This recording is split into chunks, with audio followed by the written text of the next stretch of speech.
Hey guys, my name's Samantha and today I'm going to be showing you guys how to make a lemon drizzle cake that serves 8 people. So for your ingredients, you are going to need 175 grams of custard sugar, which I have in this bowl just here. And it also has my 3/4 of baking powder, a teaspoon of baking powder in it, because that's not very much. 3 eggs, 175 grams of butter. Use Stork rather than anything else. It's great for making cakes. 1 zest of lemon, which is, as you can see in that, very zested. And then 175 grams of flour. Now, for this, you're going to need a few things to make your cake. I have a cake mixing machine to, luckily enough, use to make this, but if you don't, you need a mixing bowl, an electric whisk. If you don't have an electric whisk, you can use an ordinary whisk, but it would take that much longer for you to do. Let me just go and get the bowl and everything else I need. So, here is my mixing bowl to go with my mixer. Now, what you do, also put the oven on first. If you have children doing this with you, please get a grown-up to do this for you. You want to put on 180. If you've got an electric oven, if you've got a gas oven like I have, put it on to gas mark 4.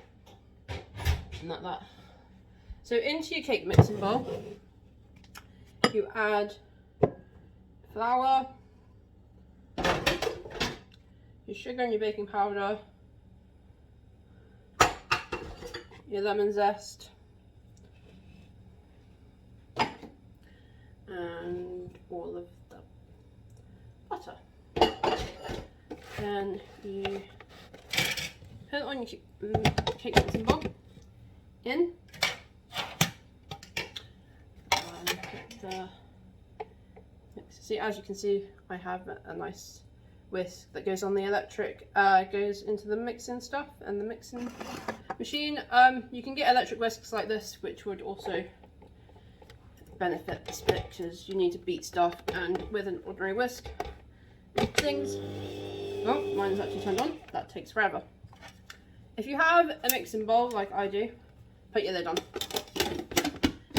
Now, there's the mixing bowl with everything in it. Most recipes will tell you to add your eggs all at once. I have found that it's actually easier if you mix your eggs separately. So if I put my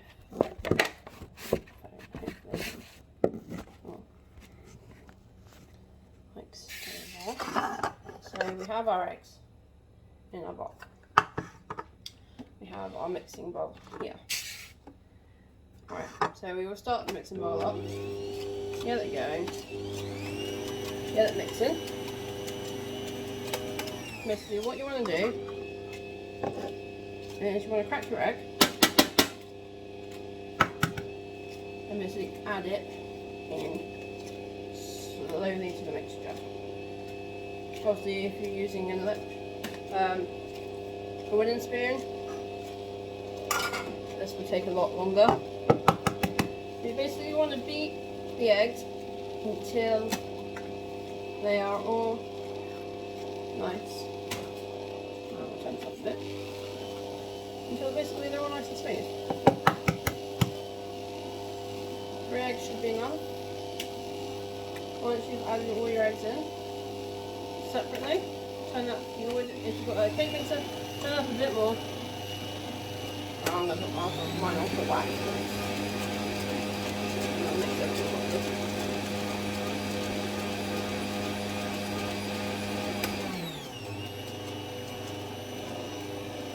Mix everything so everything nice and mixed in there.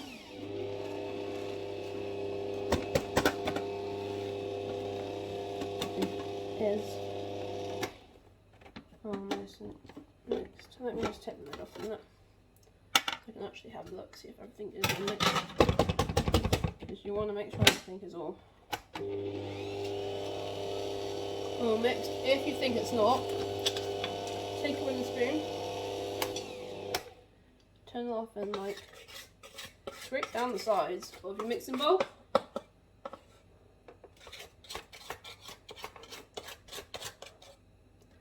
That way you can make sure your mixture is all mixed in nicely. But by the looks of my spoon, that cake mixture looks kind of done. There's still bits of butter actually in there that aren't mixed.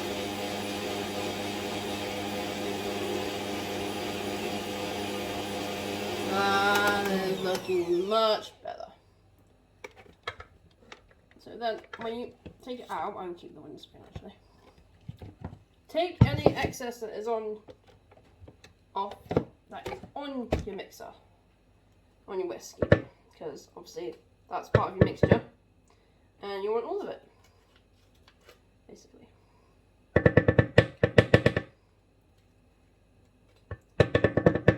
Because you need all of it to make your cake.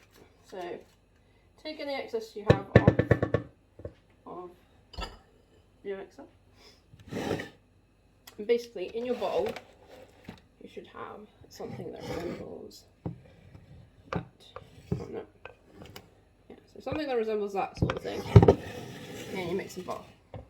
Now, the other thing you'll need is maybe a loaf tin. I have grease proof my loaf tin. You can grease it by buttering it. I'm going to be using grease proof paper though. And then basically the next thing you want to do is you basically just want to spoon in your mixture into your loaf tin. So if I get, oh, that's going to go right in the order. Sometimes it's easier if you use 2 spoons, because then you can scrape off the cake mixture with the other one. This isn't going to work because some spoons are sticking and moving my greaseproof paper.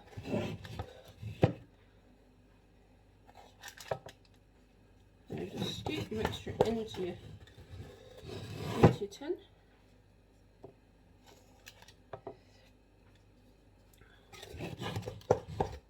Make sure you get every last little bit out. Just put some of my left in this time.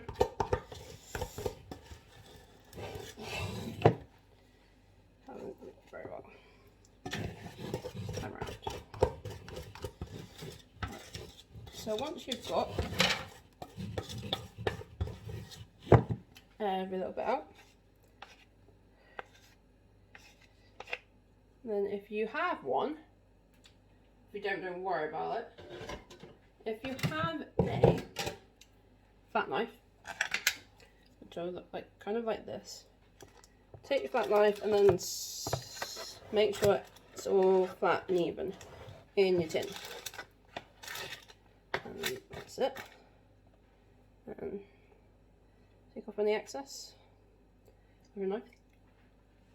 Do not do that. It was nice. So then we put it in the oven for 40 minutes. So I'll put that at the top actually. We put that in there for 40 minutes. Now, whilst that is going on, you are going to need a bowl and you are going to make some lemon drizzle for the topping. So you need a juicer. So I have. And we're using how many lemons? Just the one, so we'll use the one that we zested. So the only good thing about lemons. So you can use the same one that you zested to juice. But it depends on how much lemon juice you actually want in there as well. So this is what you call the juicer. The other way to juice a lemon is to get a fork and do it that way, but I prefer doing it this way because your juicer catches all your pits basically. So you juice your onion, juice your lemon. Make sure you get all the juice out. I actually am going to do more than one lemon. I normally do 1.5, and that's normally enough juice. I don't think 1 lemon is enough really. So I will get the other lemon and put it away, and I'll do half of that as well.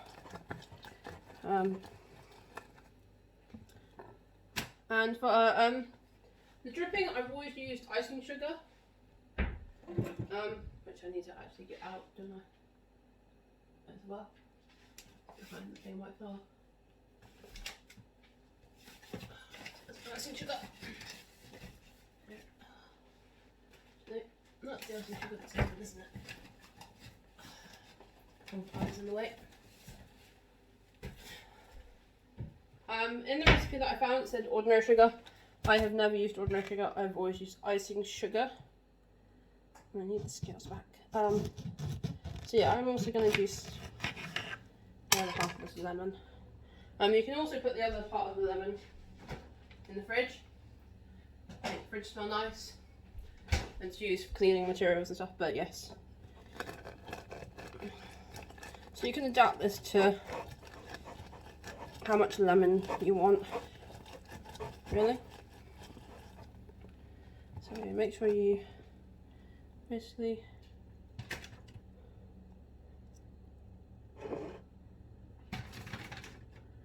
that juicer didn't work very well. I didn't get all the pips. I didn't get the little ones. What I also need to do is 100 grams of icing sugar. I need to also get those pips out.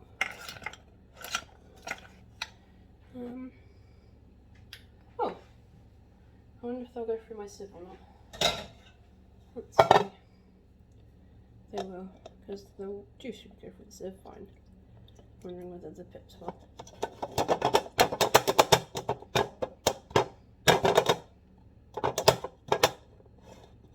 I've never really had this go like this before, where I've had to use,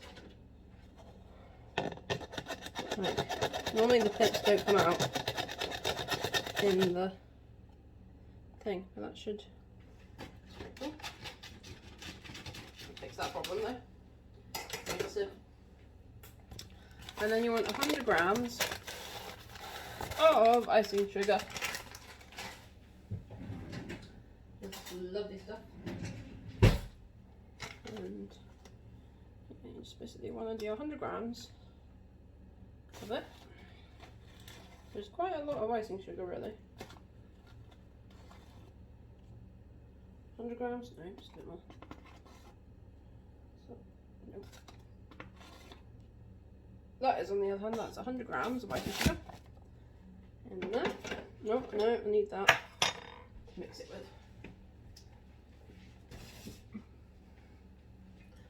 And then you put your icing sugar in with the juice, and basically you just mix it.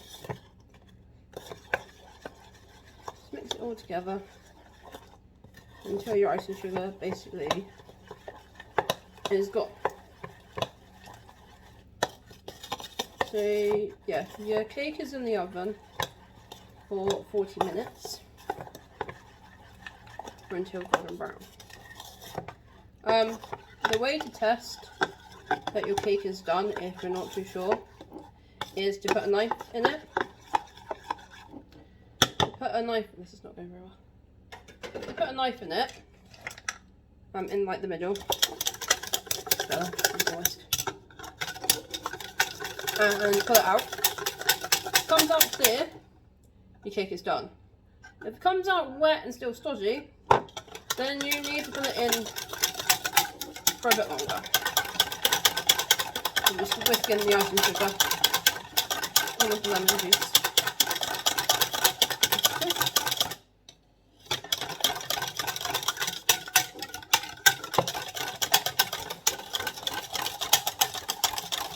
So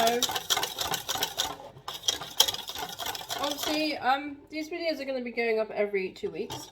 I will be putting a poll on my Animo app and maybe in the community on my other YouTube. So make sure you go and check that out.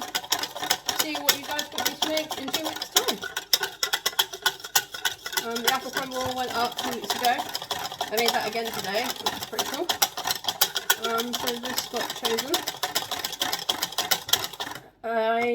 In the description below will be a list of the ingredients. They will be in grams as well as cups. So yeah, we're just going to wait for the lemon cake to cook now, and then once it's cooked, I will be back to show you guys what to do with the next bit. So I'll catch you when the cake is made. See you in a minute.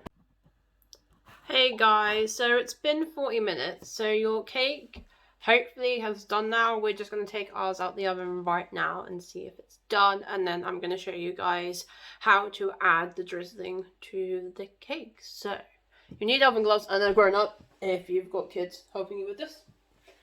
So yeah, hopefully the cake is done.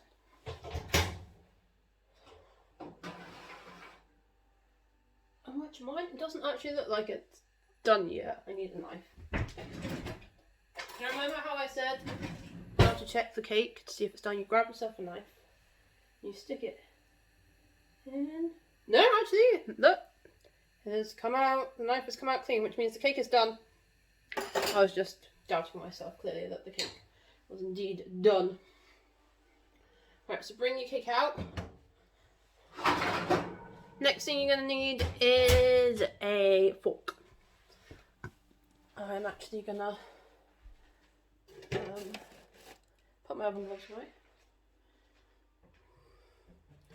It's fine. So if you guys, basically, I will grab yourselves a fork. So let's have a look at this. Okay, so there's cake all done. Like I said, grab yourselves a fork. What you want to do is you want to just basically go over your cake with a fork, like so. And make sure you have the holes pretty much everywhere. So then hopefully you've made your lemon drizzle, like so. And then what you want to do is just want to basically just go nice and slowly, and it's not going to work very well in this bowl because I've got it wrong. It's the wrong bowl, but you basically just pour your lemon drizzle over your cake. The reason we put holes in it is so that the lemon drizzle can basically soak into the cake. You just pour it all over. Make sure you get it everywhere. And then you pretty much just let it rest. Let it cool down, and then that is it. That is how you make a traditional lemon drizzle cake. I'll catch you guys next time.